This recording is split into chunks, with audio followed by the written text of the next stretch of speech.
My drive to work requires that I take the highway from our town into a larger one, and I'm not the only person making that morning commute. The quiet country road where we live gives way to a packed freeway with all of us heading the same direction.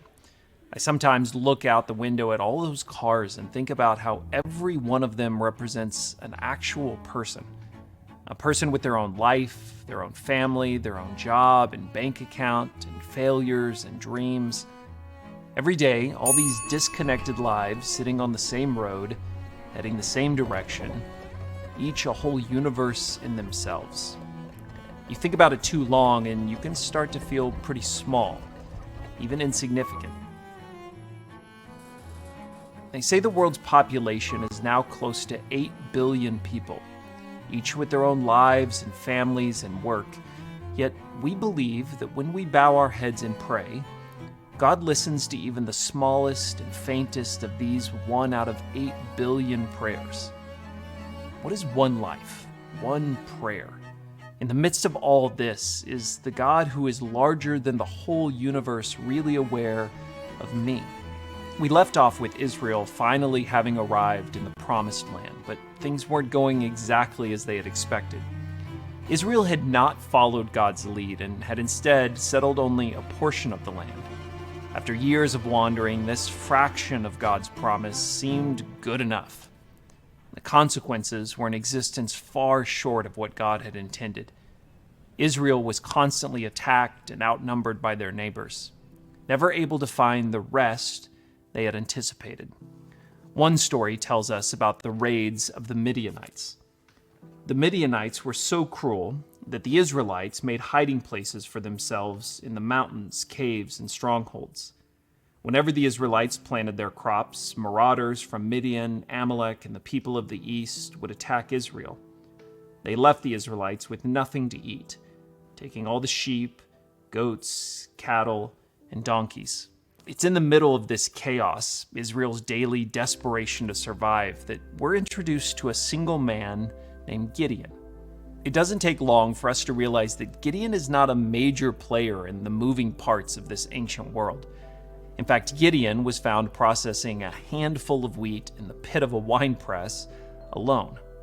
Now, in the ancient world, grain was usually processed on the tops of hills, open places, allowing the chaff to blow away.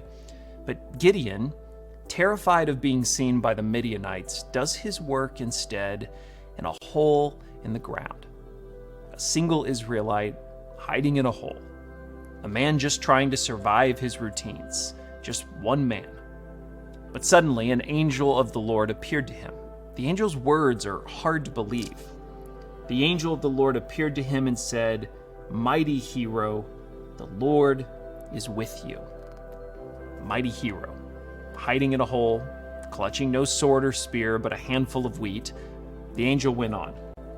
"Go with the strength you have and rescue Israel from the Midianites.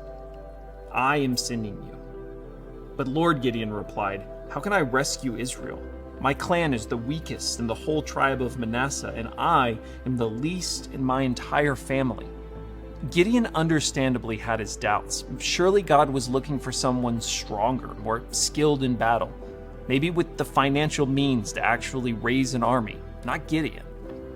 So as Gideon protested and worried, did God move on to someone more courageous, someone more willing? Had God made a mistake calling Gideon a mighty hero? Had Gideon's doubts proved God wrong? The Lord responded simply, "I will be with you, and you will destroy the Midianites as if you were fighting against one man." God could see what Gideon couldn't. God hadn't selected him for his skills, his strength, or his influence. God had chosen Gideon precisely because Gideon was a man like all the others in Israel. And that is exactly who God calls. Not just celebrities or prodigies, but men and women sitting in cubicles, school pickup lines, scraping out a living, keeping their heads down, trying to get by. To these, God appears and says, "Mighty hero." He can say it because he is with us. God doesn't wait for us to be somebody before he calls us. He calls us into who He is leading us to become. That process works because God meets us where we are. A student walking alone through the halls, a parent late night at a dining room table trying to sort out bills, jogging on the treadmill, or hiding in some hole in the ground. It is into these places which God speaks. Mighty warrior, hear how God might be calling you. Listen.